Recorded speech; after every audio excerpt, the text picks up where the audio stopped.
Hello, everyone. Welcome to the Late Winner Show. I have Ollie and Andy from the Hopeless Wanderers podcast.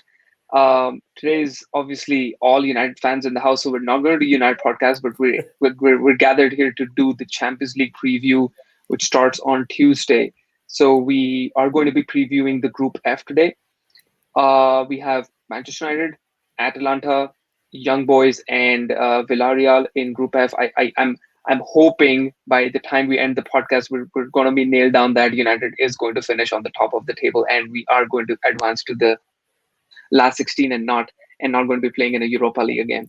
It'll be sad to see Cristiano Ronaldo playing in a Europa League come end of 2022.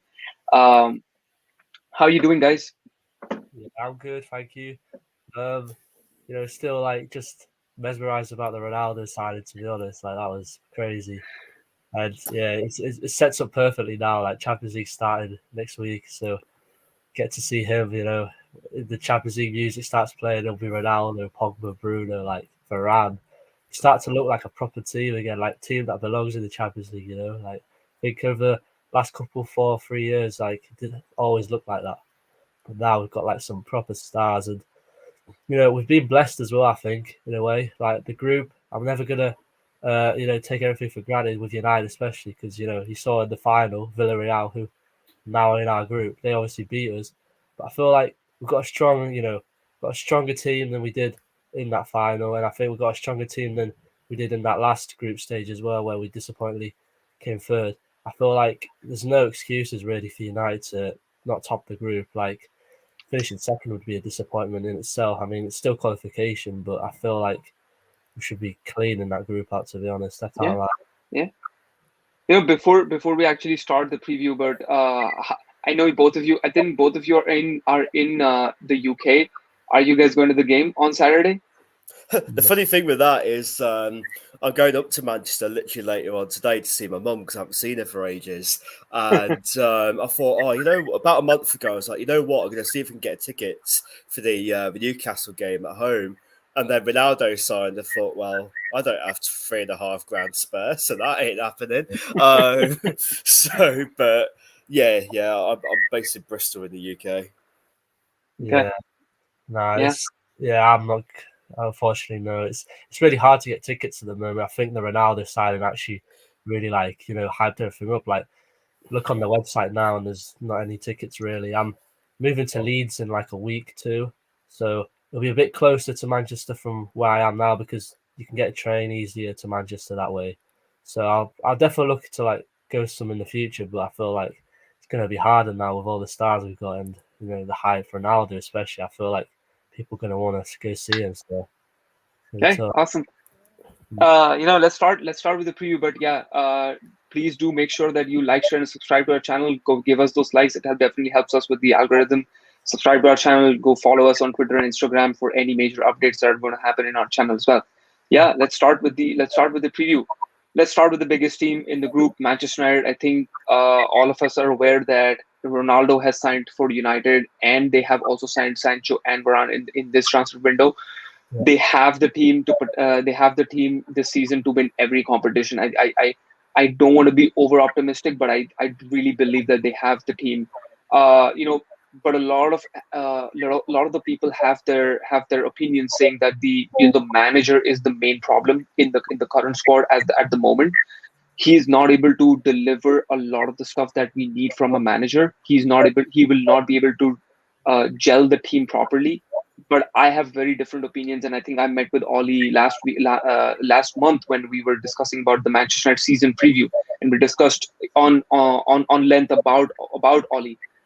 How do you guys feel in terms of Ollie delivering in the Champions League? We're not going to talk about the Premier League, but how do you guys feel in the Champions League against the bigger teams? How is he going to face up?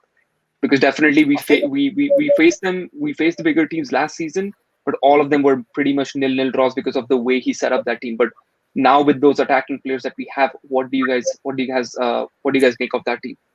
I think against bigger teams, Ollie's always been fine because they play into his style.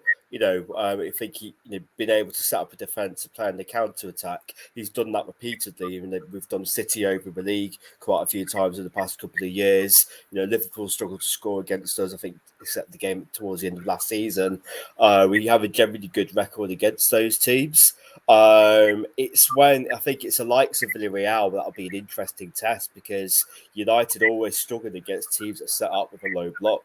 So teams that just stick 10 men behind the ball and go, right, break us down. And that's kind of where the issue has been. I guess the question is it down to the personnel that's available, or is it down to the manager not making the necessary tactical adjustments? I think my main criticism of Ole, I think he's very good at a lot of things. But my issue has been with the timing of substitutions. I think too often last season, it would get to we're 1-0 down, or we're trying to get, push for 3 points, and you get to the 75th, 80th minute, and there's only just then somebody coming on. Maybe that's down to the lack of options that are on the bench. I think that's probably been a factor over the past couple of years. But I think I would like to see a bit more, proactive attempts at trying to change again, because that's what makes a difference in the Champions League. It's those making a half-time change maybe to try and get something, try and force the issue. But we can't take it for granted, because Villarreal and Atalanta are still very good teams. But I think we should be winning the group, as you say.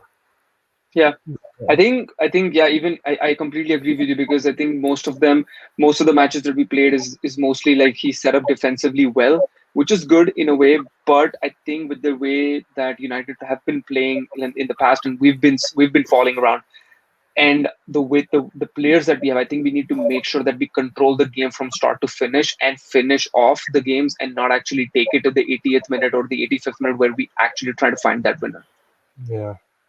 Yeah, like I completely agree with what Andy was saying, how Solskjaer is really good at a lot of things, but there was just little things that really cost him, last couple games last season, especially in the Champions League, early on. I remember one was Fred against PSG. That was such a yellow. it was such a poor move from Ole. Yeah. Because he was constantly getting fouls. He was just looked like a player that was bound to get a red card soon. He was already on a yellow, and it just made sense to take him off. But I don't know. It's goes to the whole thing again about Van der Beek as well. He was literally on the bench. It's is he not good enough to play 20 minutes instead of Fred? I don't know. It's a weird one. But looking onto this Champions League run and overall, I feel we've got a really we've been blessed with a good group, I think, because we are the top team. I feel by a lot in terms of the players we've got and the size of the club and everything. I feel Manchester United is another level to Villarreal and Atalanta, and I feel we should just be comfortably getting through. I mean, it's going to be tough. I feel Villarreal, they're a tough team. They're definitely not going to make it easy for us. And it's the same with Atalanta, really. They've had some really good runs in the Champions League over the last few years. They're a really well-coached team, and they've got good players. And, there's a lot about them that could really, make it tough for us. But, it's Manchester United. We've got a lot better. We've got Ronaldo, who's won the Champions League over, 4 or 5 times.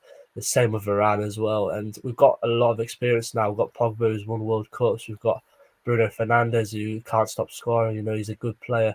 And we've even got Eddie Cavani on the bench. Like Andy was saying as well, we lacked a lot of players off the bench, I thought, last season. There wasn't really much we could change. And then, especially when we had an injury or something, it would just get, a lot worse.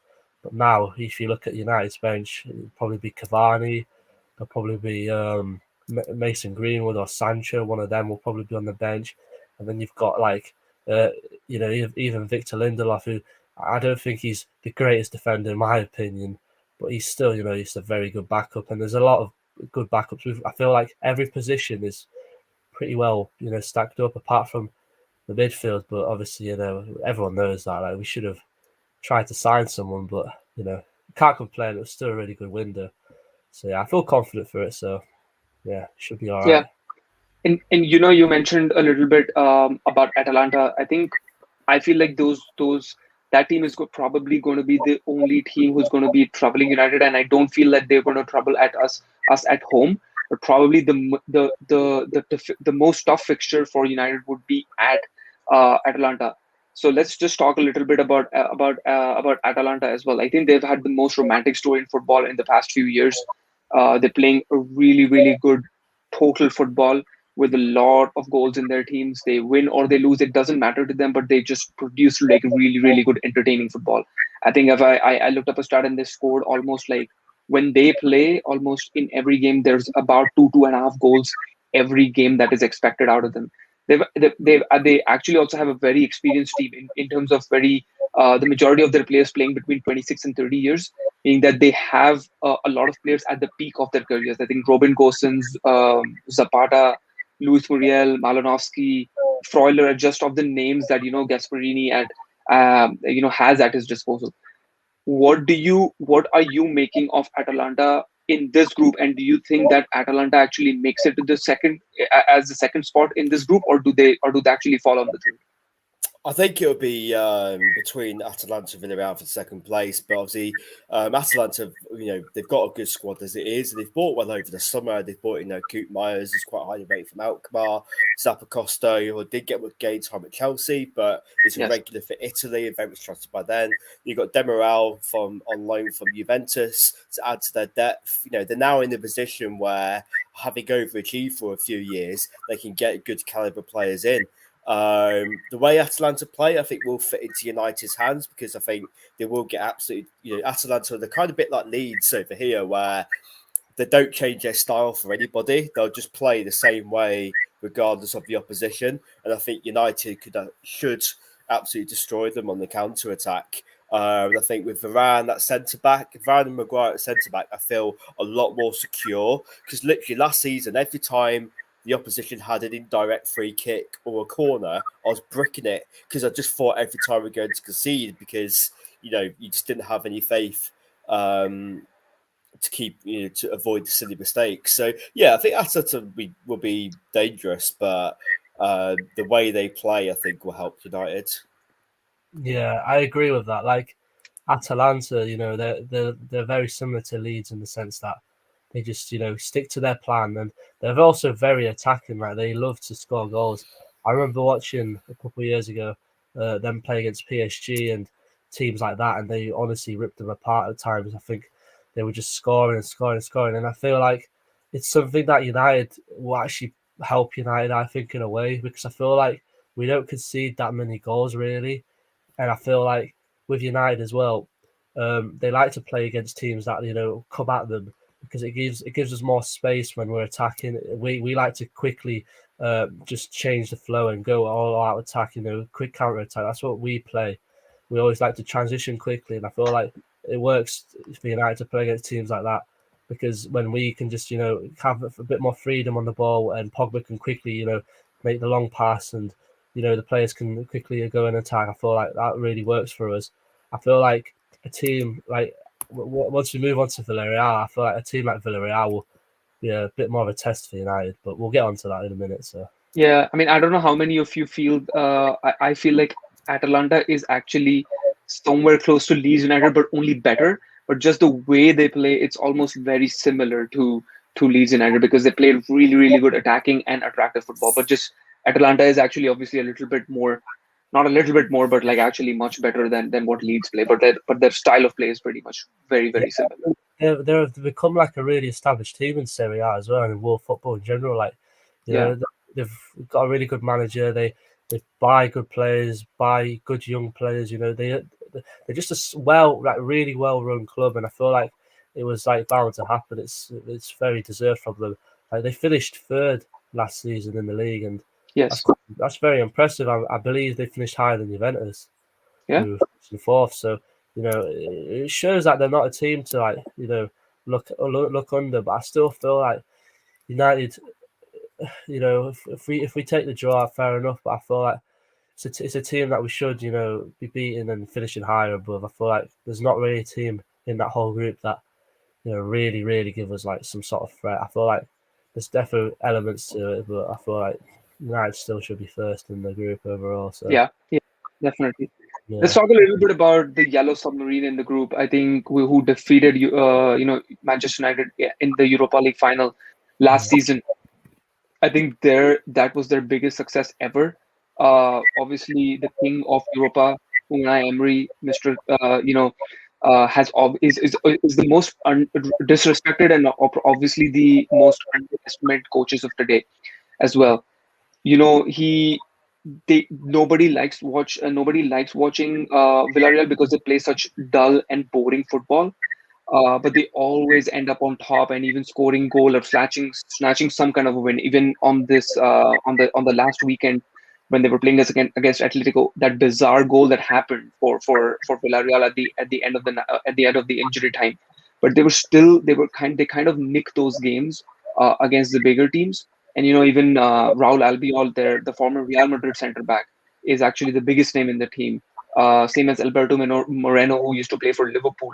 And you can't talk about Villarreal and not talk about Gerard Moreno, who has been a fantastic striker. And I think he's been involved in like about 60% of their goals for Villarreal. What do you make of Villarreal for this particular Champions League positions? Again, I think you guys you mentioned that Atalanta and Villarreal, it's going to be between them for the second and third. But do you guys really feel that they are going to be some kind of a contender to be in that second spot, or is actually just given that Villarreal will finish in the third and go to the Europa League? Well, personally, I feel like Villarreal, first of all, they're a really well managed team, like you said. I feel like Unai Emery is so underrated by football. I feel like he had a rough time at Arsenal. That it's really hard to succeed. Yeah. I feel like anyone goes into Arsenal job, and it's going to be hard for them to reach the expectations of Arsenal fans. But I feel like, Unai Emery and Villarreal is such a dangerous team. Like on their day, they could probably beat anyone in world football. I feel like they're well organised. They play a really good style, and we saw it against United in the Europa League. They just gave us trouble. Like they sat back. We played into their hands. To be honest, we played exactly how they wanted us to, and it's like I thought it was just us, not turning up on the day, but rewind it a couple more weeks, and Chelsea were playing them in the Super Cup final, and it was the same sort of story really. Like Villarreal looked like a better team. They looked threatening. They got the goal, and it was only on penalties that they lost. And it was the same like us. They can definitely tire a team out and just take them to the end. Like they can definitely carry a 1-0 lead or a 1-1, and it's going to be a tough game. I don't think it's going to be a high scoring game if United turn up to them. But I feel like with Villarreal, I feel like they just don't have that edge on Atalanta. I could be wrong. It's always unpredictable.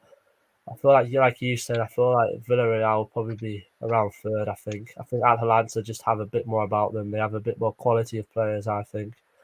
And, especially with the attacking side, I feel like that really plays well in Champions League. I feel like attacking is just, it's more of like a used asset. I feel like the attack can really take you places. So I feel like probably be Atlanta second, but I feel like Villarreal will be unlucky. And I feel like when they drop down into the Europa League, no one will doubt them to try and go all the way again. So I think their style of football suits knockout football more. It sounds weird to say, but obviously in the Champions League, the group stages, you kind of have to go out. You know that you have to get 9 or 10 points, well, 10 points really, to be getting through to the next stage. And, that means Villarreal sometimes will have to take the initiative in games and try and push for results. I think maybe that's where they'll fall down a little bit because they used to, their strategy is to have teams coming onto them.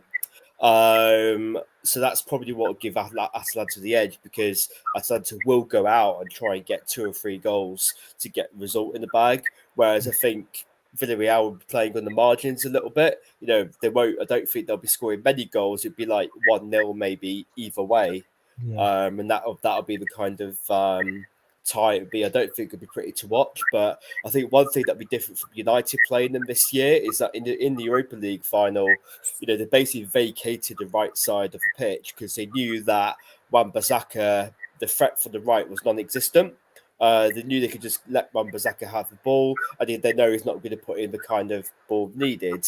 Whereas this season, you're going to have Sancho on one side, you're going to have Greenwood on one side, you've got Pogba coming in from the left. You can have Rashford when he comes back from injury. They've got a lot more options going forward. If it looks like Jesse Lingard staying at the club, that's another option they can utilise as well. So yeah, I think it'll be a different story for sure. Yeah, I mean, I followed their kind of campaign this season in La Liga, and I feel like they're more compact in terms of defensively, because all their games have been obviously draws, and I just mentioned their last game against Atletico, they were supposed to win that, but until that last minute bizarre goal that happened.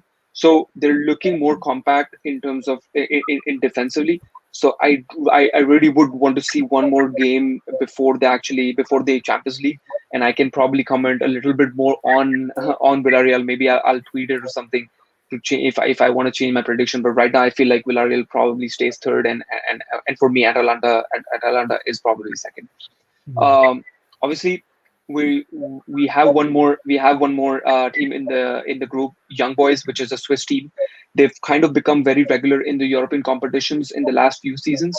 I've seen them here and there in the UCL as well.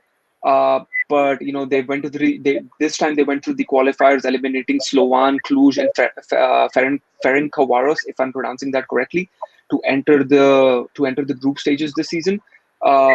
They play really fast and dynamic football and want to score no matter what the result is. They have very pacey wings.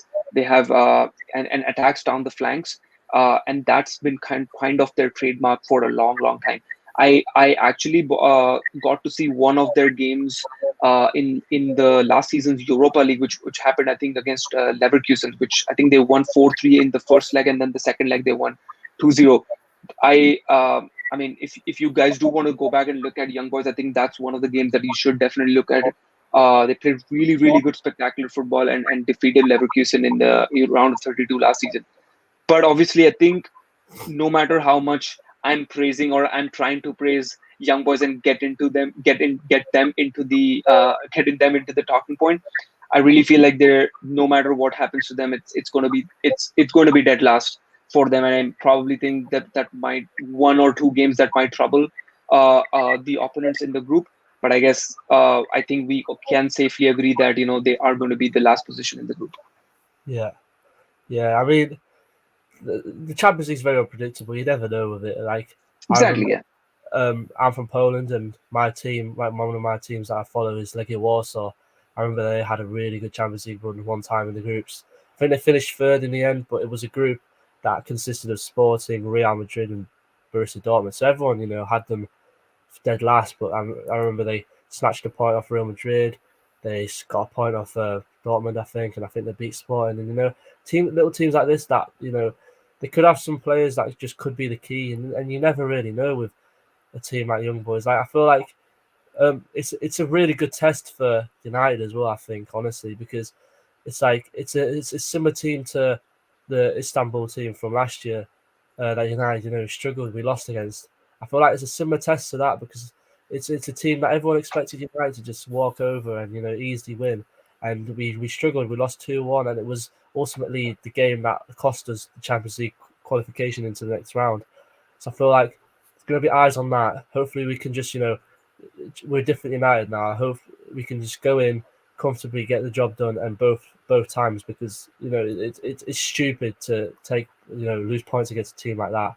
I feel like it's just it shouldn't be happening, but we'll have to see. Obviously, I feel like right, they'll probably be fourth because I feel like the other teams are a bit more superior to them.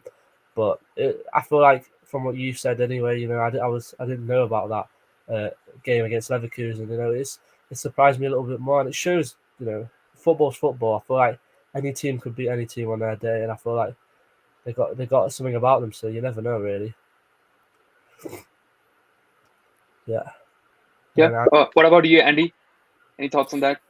Yeah, I agree with what Ollie said. I think obviously Young Boys have won the league like 4 years in a row in Switzerland.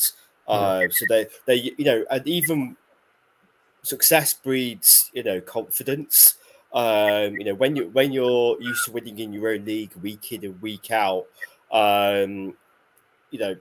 it does give you that extra mentality. Even when you come up against teams like Man United, they're still going to be expecting to go out, the players in their mindset being expected to go out there and get a result. So it wouldn't surprise me if Young Boys do get, a draw or a win here and there. I mean, hopefully it won't be against United, but it won't be a massive shock if they do. And, like I said, they've invested, they're another club that have invested well in youth, sold well over the years.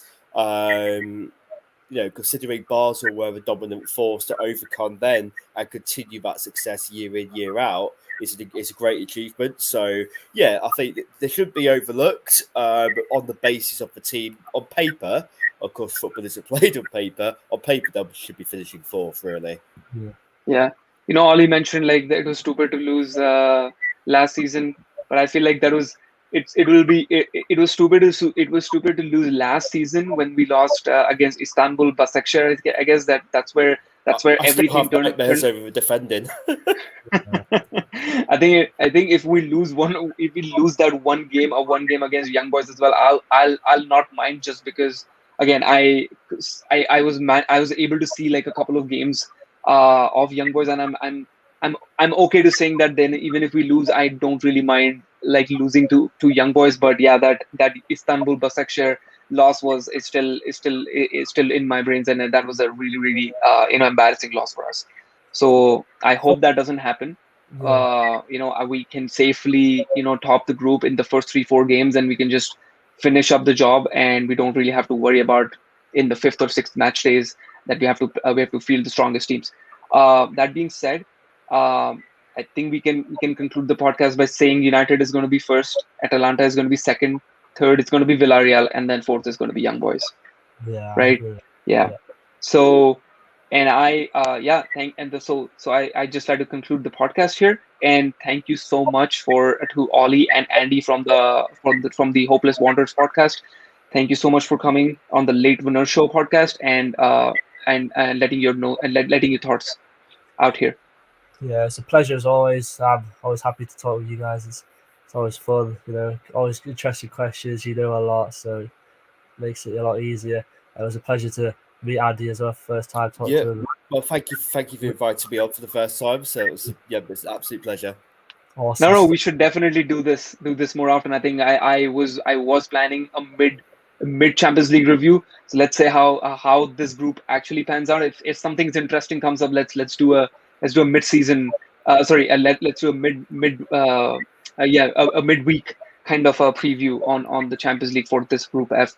But yeah, that being said, I think please do like, share, and subscribe again to our Late Winner Show on YouTube. Please go ahead and follow us on Instagram and Twitter as well for any kind of more information for our podcast and for more interesting news as well. So I'll conclude with that. Thank you and good night. All right. Good night. Thank you very much.